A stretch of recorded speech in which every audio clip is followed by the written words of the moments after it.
Today, we continue the story of the Wrong Turn series with the sixth movie, which I believe is the most exciting one in the entire franchise. The story takes place in a forest in West Virginia, where a couple is riding their bikes. The woman takes her boyfriend to an open-air hot spring, a place she discovered when she was a child. When the boyfriend sees it, he thinks it would be inappropriate not to take a dip, especially since no one else is around, making it a perfect opportunity to bond. Just as they are getting cozy, a cannibal from the woods is secretly watching them. Once they finish and get dressed, they head back. The cannibal follows them closely, and while the couple is speeding along, the boyfriend is suddenly shot down by an arrow fired by the cannibal. At this point, they realize something is wrong. They get up and try to escape, but the cannibal shoots the boyfriend in the head with a bow and arrow.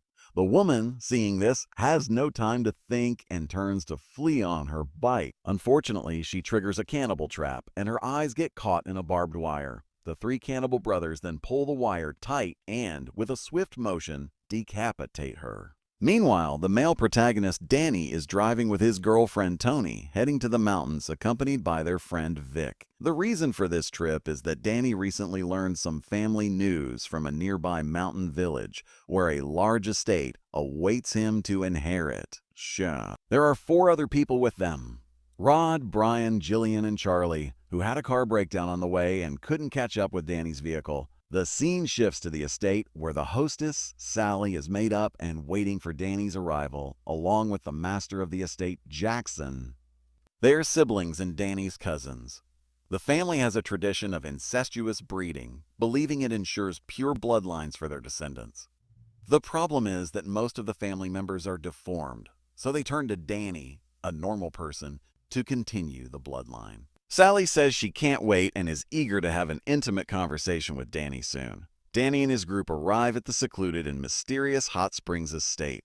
Although old, the estate still exudes elegance and grandeur. Sally's eyes light up when she sees Danny. As they're talking, Danny's four friends arrive, and with everyone gathered, Jackson gives them a tour of the estate. The group is shocked by the lavishness of the estate located deep in the mountains. They then head to the dining room where a single lunch is prepared. Jackson says he didn't expect so many people, so he'll prepare more food and ask the group to take a rest. Once they leave, the group starts to have some disagreements. Brian feels the place feels eerie, and it's unlikely that Danny would inherit the estate so easily. He urges Danny to leave, but Danny refuses, unwilling to waste his chance at a better life, especially since this is his only family. The estate, rich in history, could bring unexpected surprises. Tony and Vic also agree, seeing it as a vacation for a few days. In the end, the majority convinces Danny to stay. The estate is now a Hot Springs hotel, and besides Danny's group, there are other guests. A woman, freshly made up and heading out for a date, is suddenly impaled by an axe thrown at her while walking down the hall. It's Jackson who attacked her because Agnes flirted with him earlier that day, and fearing she might disrupt his plans, he decided to eliminate her. Meanwhile, Danny and his group find an outdoor hot spring where Danny and Tony start showing affection, making Sally feel jealous. After having fun, Jackson assigns rooms to everyone, and the evening begins to fall. Later that night, Jackson heads to the back of the estate where the cannibal brothers, having escaped from the previous movie, find their true family. Jackson scolds them for being too obvious and warns them to tone it down. He tells them not to harm Danny and his friends for now, as they will soon have their chance to hunt them. The next morning, Jillian and Brian head to the local store to shop and notice several missing person posters on the bulletin board. A police officer approaches and posts another announcement. Agnes, who went to the neighboring estate, has disappeared. They chat with the sheriff, who gives them some flyers, hoping that someone might recognize her. Meanwhile, Danny discovers a pile of photos showing the entire family history, and all the people in the pictures look eerily similar. Strangely, in one group photo, someone has their head covered by a bag.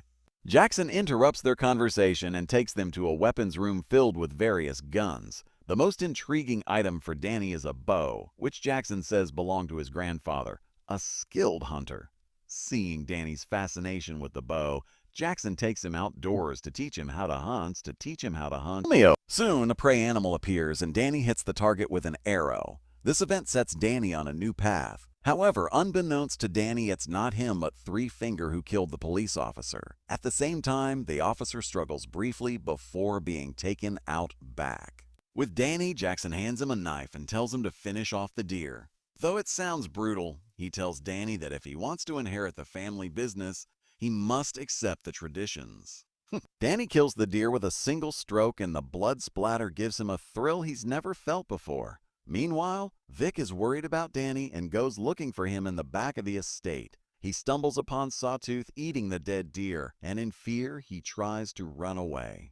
He accidentally bumps into Danny, and the two of them tumble down the hill. Danny also accidentally triggers one of the cannibal traps, and his leg gets caught in a blade. Vic attempts to find help, but Jackson arrives and takes them back. Once back, Sally tends to Danny's injury. Her already restless nature is now heightened, and she begins to flirt with Danny using seductive language. Danny is tempted, and just as they're about to get closer, Tony walks in, interrupting the moment and creating an awkward atmosphere. Sally had no choice but to make an excuse to take care of Vic and left. After she left, Danny and Tony became more intimate. Sally, who was outside the door, was becoming more and more tempted. At breakfast, Danny planned his future life at the estate, suggesting that Rod promote it online and Vic write a book about it to form a business chain. This way, more people would know about the estate and they could make more money. He then assigned Brian the task of drafting a business plan. However, Jillian was not happy about this, and when she got back to her room, she had an argument with Brian. She said they should return to the city, but Brian replied that he came here to help Danny, and they argued fiercely. In a fit of anger, he knocked Jillian's bag to the ground. To everyone's surprise, a sculpture fell out, which Jillian had secretly packed because she knew it was valuable. There were many such sculptures in the estate, and no one would notice if one was sold in the city, making a lot of money. When Brian heard this, he was stunned and stopped arguing. He immediately asked Jillian to show him the other sculptures in the sculpture room. Brian discovered a secret passage leading to the basement. Both of them were curious and went down. They found a circular corridor with 2 levels resembling an altar, and in the middle was a strange chair. Gillian, who was well versed in such things, immediately recognized the chair was meant for play. As she sat on it, Brian suddenly realized what it was for. Before they could think more, Gillian became excited and pulled Brian close for some intimate interaction.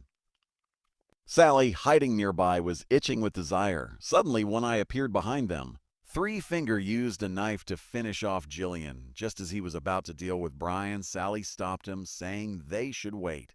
She told them to take Jillian and leave quickly. As for Brian, she would handle him herself, taking him back to the bedroom for some intimate interaction. Jackson entered, telling Sally she should conserve her strength for later so she wouldn't be exhausted. But Sally said she couldn't hold back anymore. Danny was in front of her, but out of reach, which made her feel frustrated. Jackson replied, "First tonight, we'll start the ceremony." Seeing that Brian was done for, Sally smothered him with a pillow. Meanwhile, Tony and the others were making plans for the estate. Vic suggested finding something iconic to attract visitors and went out alone to search. During his search, he discovered several suitcases with names he recognized from missing persons reports, including Agnes. This matched the one from earlier. He was then drawn to Jackson and Sally, who were talking to Danny about showing him their large family that evening. Later that night, Jackson and Sally took Danny to the back mountain.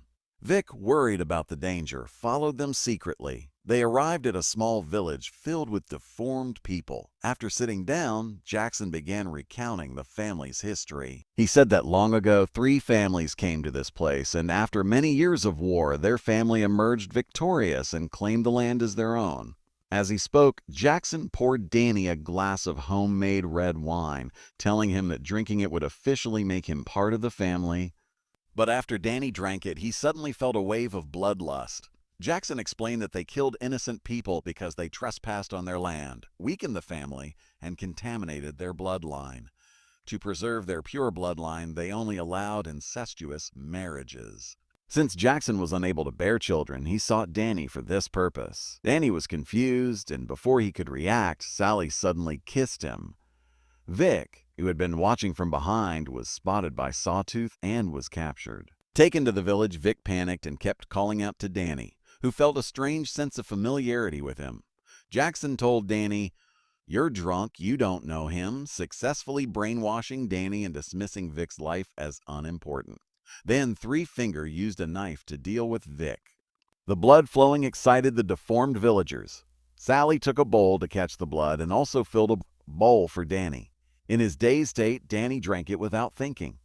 Later, under Sally's temptation, they became intimately involved, completing the ceremony. The next morning, Danny, still drunk, returned to the estate. Tony noticed he seemed like a different person, his words now harsh and demanding. Danny said he just wanted to sleep and didn't want to be disturbed. Charlie smelled something strange and followed the scent to the kitchen, where he found Jackson cooking. To his horror, the ingredients were human flesh. Terrified, the group ran and hid in a corner. Then they saw Vic's severed head in the fridge, completely freaking them out. They tried to escape again, but ran into the three brothers. Charlie bravely held off Sawtooth, grabbing a dumbbell to fight back, but his attack was futile against the cannibals. Sawtooth in one eye restrained him, and Three Finger forced a water pipe into his mouth, continuously forcing water into him. Charlie struggled, but the three brothers kept flooding him from below until his stomach exploded. Meanwhile, Tony and Rod were almost at the door when Tony suddenly had a breakdown, insisting on returning to find Danny. Rod tried to stop her, but she ran back alone. She went to the armory to grab a shotgun, preparing for a final showdown. Rod also went looking for Danny, but encountered Three Finger along the way. In a panic, Rod stepped into a trap. He managed to stay quiet as he was dragged into the hallway, where the chains caught him. One quick slash and he was finished. Tony, holding the gun, found the basement and encountered Sally. Sally taunted her about last night's intimate moment with Danny. Tony became enraged and struck Sally with the butt of the gun. This infuriated Sally and the two began to fight. Sally tried to submerge Tony's face in boiling water, but Tony quickly countered and slammed Sally's face into the water, burning it. Tony then grabbed the gun again and shot Sally twice, though neither shot was fatal. Just as she was about to shoot a third time, Danny appeared and stopped her, angrily shouting, "This is my family. Why are you doing this?" he said. "I'm not the same as before. If you don't want to get hurt, leave now." But Tony refused, saying, "If you don't leave, I won't either." As they argued, Jackson appeared from behind and held Tony hostage. Seeing Sally injured, he was about to kill Tony, but Danny, remembering their past, begged Jackson to treat Sally's wounds and let him handle Tony. In a moment of weakness, Danny let Tony go. Jackson, seeing this, quickly pounced on her, but Tony grabbed a key from his waist and stabbed him in the face until he stopped breathing.